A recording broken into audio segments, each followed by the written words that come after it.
नमस्ते and welcome to my channel. मैं हूं डॉक्टर सोनू शर्मा। आज हम जिस इशू के बारे में बात करने जा रहे हैं वो बहुत ही कॉमन इशू है।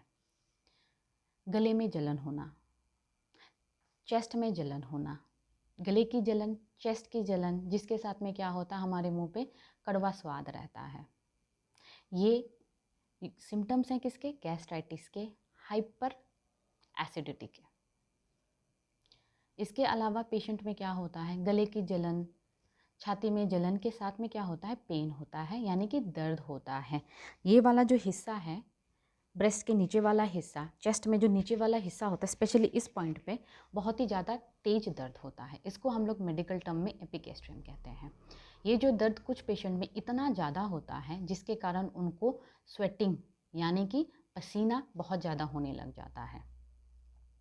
और कुछ पेशेंट में तो गैस्ट्राइटिस की प्रॉब्लम, हार्टबर्न की प्रॉब्लम जो होती है इतनी तेज होती है, इतनी ज़्यादा होती है कि वो रात में सो नहीं पाते हैं, अनिद्रा के शिकार हो जाते हैं।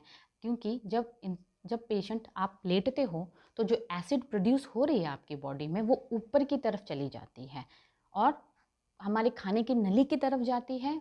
इस कंडीशन को हम लोग रिफ्लेक्स डिसीज़ कहते हैं मेडिकल टर्म में, जिसके कारण आप सो नहीं पाते हो रात में, क्योंकि सोने के साथ साथ में एसिड ऊपर की तरफ चली जाती है और जो दर्द और जलन होती है वो बहुत तेज हो जाती है और भी ज़्यादा परेशान हो जाते हैं। कुछ पेशेंट जो होते हैं, हार्ट बर्न जो होते हैं या फिर एसिडिटी की प्रॉब्लम जो होती है उसमें कंफ्यूज कर जाते हैं with what? With heart attack. But heart attack का जो इशू होता है और जहाँ पे पेन होता है वो हार्ट में क्या होता है कि ऊपर की तरफ जाता है, मतलब आपके गर्दन की तरफ पेन जाता है या फिर हाथ की तरफ जाता है।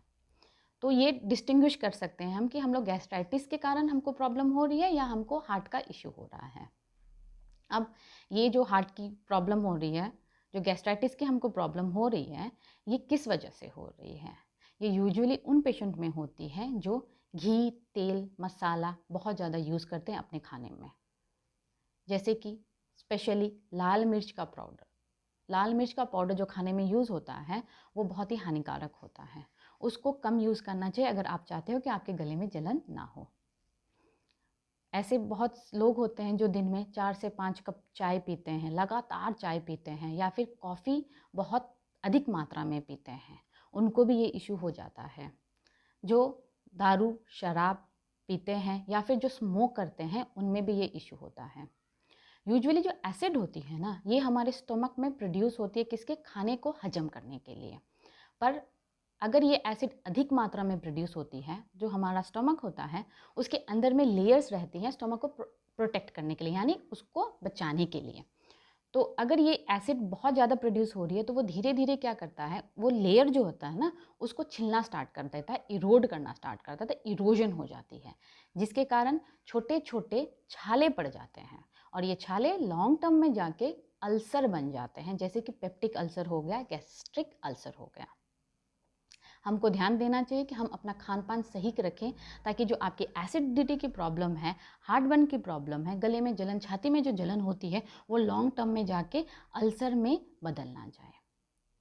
इन सब इश्यूज़ के लिए होम्योपैथी में एक बहुत ही अच्छी रेमेडी है जिसका नाम है रोबिनिया। रोबिनिया का जो पेशेंट होता है, इसमें ये मैंने जितने भी पहले सिम्टम्स डिस्क्राइब किए थे सारे होते हैं। इसके अलावा क्या होता है, वॉमिटिंग का सेंसेशन होता है, यानी उल्टी आएगी आएगी ऐसे लगता है। और अल्टीमेटली जाके जब उल्टी हो जाती है यानी कि वॉमिटिंग हो जाती है, वो बिलियस इन नेचर होती है, मतलब कि पित्त की जो उल्टियाँ होती हैं उसकी उल्टी सेम नेचर की होती है, येलोइश इन कलर होती है, ग्रीन येलो का टिंज रहता है उसमें। बच्चों में रोबिनिया में एसिडिटी की प्रॉब्लम, इंडाइजेशन के साथ में क्या होता है, कॉन्स्टिपेशन यानी कब्ज की प्रॉब्लम उनको होती है और उनके बॉडी से जो होता है एक सारनेस यानी खट्टापन जो होता है, खट्टी स्मेल जो होती है उनके बॉडी से यूजुअली आती है। इसके अलावा रोबिनिया जो हम ले रहे हैं, रोबिनिया का डोज को हम लोग लेंगे तब हमको ये चीज़ का हमेशा ध्यान देना है कि रोबिनिया को हमेशा लोअर पोटेंसी में हमको लेना है। लोअर पोटेंसी में रोबिनिया बहुत ही अच्छा काम करती है, जैसे कि 3, 6, 30। हायर पोटेंसी जैसे 200 होगी काम करेगी, बट देन इट्स बेटर कि अगर आप लोअर पोटेंसी लें।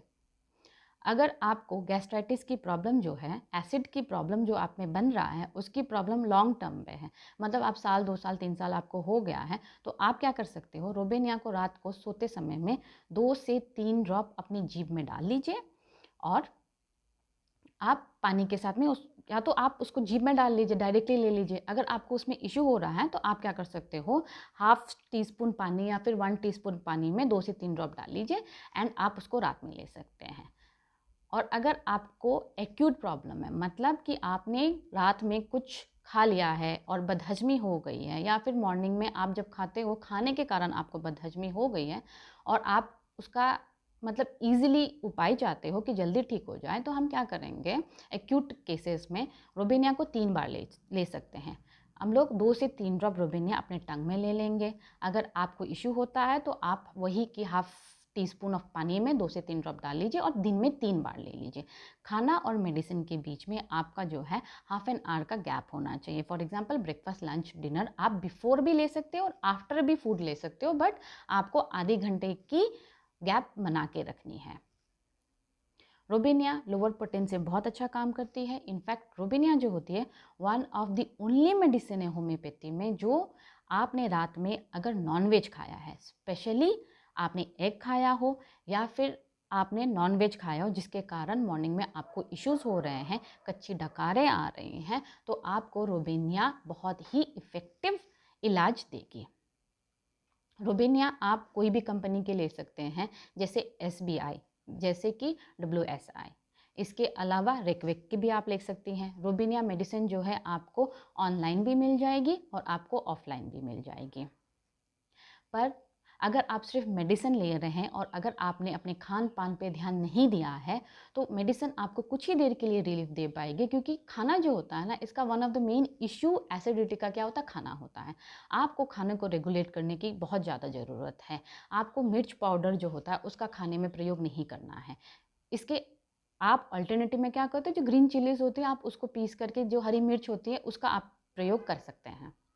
अल्कोहल अगर आप ले रहे हो, स्मोक अगर आप कर रहे हो तो आपको उसको स्टॉप कर देना चाहिए। चाय अगर आप पी रहे हैं तो आपको उसको डेफिनेटली रिड्यूस कर देनी चाहिए। Same goes with coffee, coffee के लिए भी आपको रिड्यूस कर देना चाहिए।